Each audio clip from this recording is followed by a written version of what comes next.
Jazz, welcome back to my channel. Last week was rough, not gonna lie. Am I feeling better? A little bit, but not to where I want to be. So I'm gonna turn to the one thing that makes me happy every single time, and that's gonna be food. This week's video, we are going to be baking some brownies. As we know, chocolate increases dopamine levels. So maybe after this, I'll be feeling a whole lot better. And in the famous words of Remus Lupin, eat, you'll feel better. and that's exactly what I'm gonna do. As always, if you haven't subscribed yet, please subscribe. It takes 2 seconds. And let's get to baking. There's actually quite a bit of bowls in this recipe. As always, I will leave the recipe link down below. Now, brownies are the one thing that I genuinely have so much trouble making. This recipe calls for dark chocolate, but I only have semi-sweet and milk chocolate. So if this isn't enough, I'm gonna add some milk chocolate. So I need 105 grams. Oh shit, well that is way more than 105 grams. Oh, do you know what? We can just add some to the top, that's fine. Slay. We then need 90 grams of all-purpose flour. It says to sift, but I don't have my sieve. Ah, well.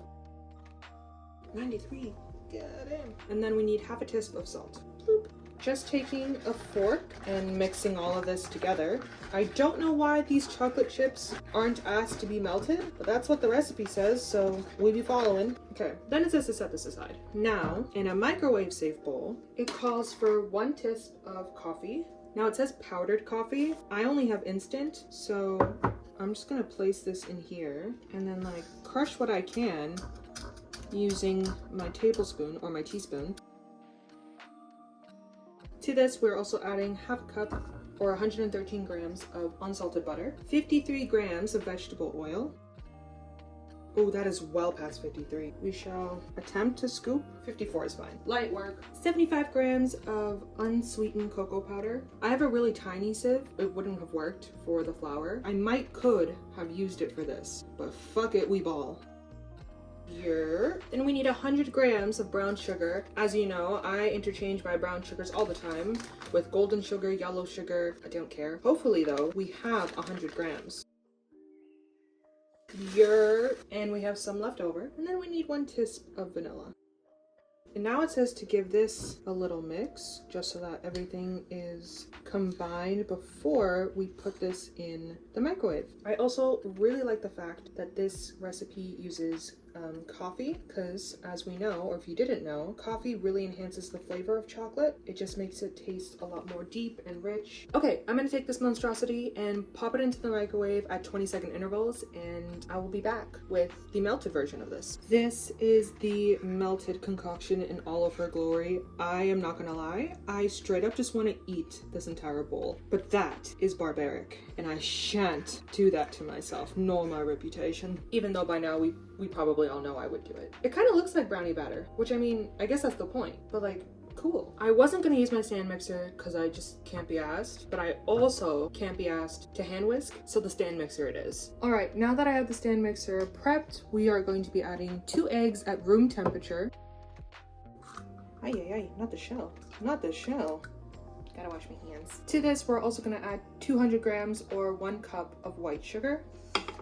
Using my whisk attachment, I'm gonna whisk this for about 3 minutes or until this is light and creamy.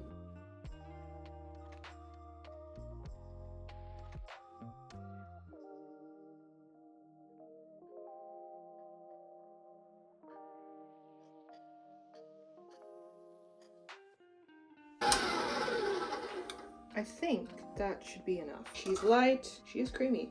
Pause. Okay, as you can probably see, I already have my tin lined with parchment paper ready to go. I'm now taking this. This is still a little bit warm, so what I'm gonna do is just spoon in like 2 tablespoons so that I can temper the eggs so that they don't scramble.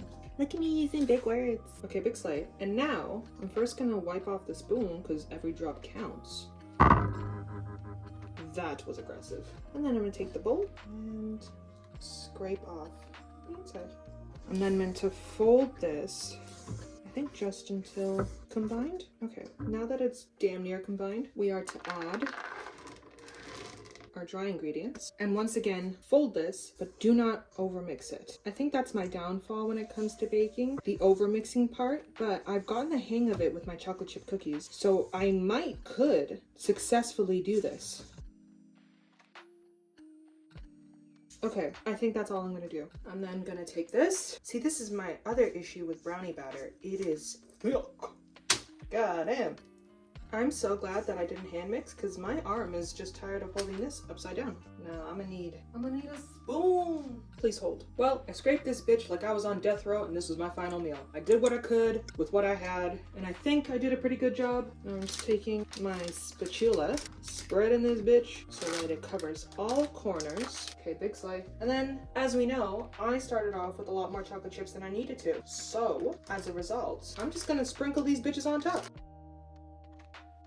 Peanut butter jelly the long way. Peanut butter jelly the long way. That's been stuck in my head for so long. Couldn't even tell you why. This is her in all her glory. She will be put in a 325-degree oven Fahrenheit for 22 to 25 minutes. I'm gonna reach for 25 minutes just because I know that every time I make brownies, I always underbake them.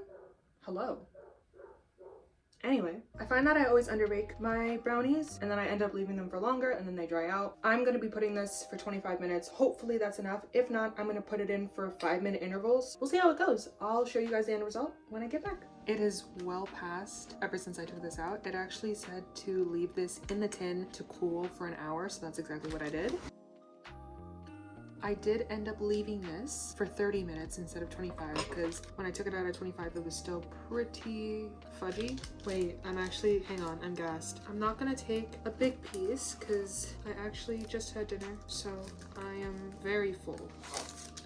Oh, well, I have to eat that, don't I? You probably saw the spatula. That's because I was so certain that I was gonna take a piece, but I am genuinely so full. But this is what the inside of it looks like. I love me a fudgy brownie. I like the in-between of like a cakey and a fudgy brownie. This is kind of leaning a little bit more towards fudgy, but that's okay. Wait, this actually slaps. I feel like I maybe could have let it in for 35 minutes, but the deed is done and it still came out really great. That is it for this week's video. I really hope you guys enjoyed. As always, again, if you haven't subscribed, please make sure to subscribe. It means the absolute world to me. And I will see you guys in next week's video.